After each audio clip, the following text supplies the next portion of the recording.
भंजनगरी police को मिली एक बड़ सफलता। दह बंगला निकट में चेकिंग बेले एक पानी टैंकरू 210 किलो गंजेई जबत होइछे। गंजेई गाड़ी को पाइलटिंग करुवा एक पल्सर बाइक जबत कर भंजनगर थाना अधिकारी एवं एएसआई समीर सेठी नेतृत्व में चढ़ाऊ होता। पुलिस घटनास्थल 8 जन गंजेई माफिया को गिरफ्त कर जबत गंजेईर आनुमानिक मूल्य प्राय 25 लाख टंका हेब। गंजाम एसपी निर्देश में विभिन्न स्थान में चेकिंग कड़ाकड़ी कर आज एक प्रेस मीटिंग में भंजनगर अतिरिक्त एसपी रंजन कुमार दे सूचना दी।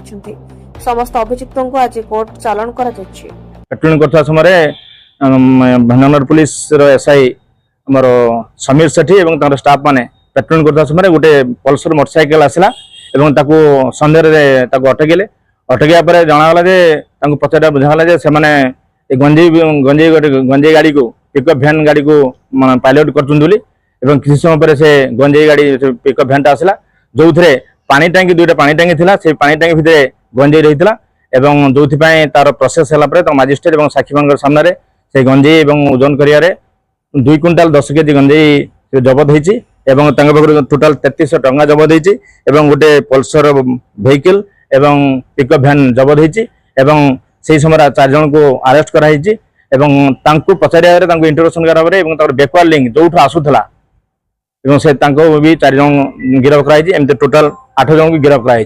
गंजाम रंजित जेना रिपोर्ट सी न्यूज।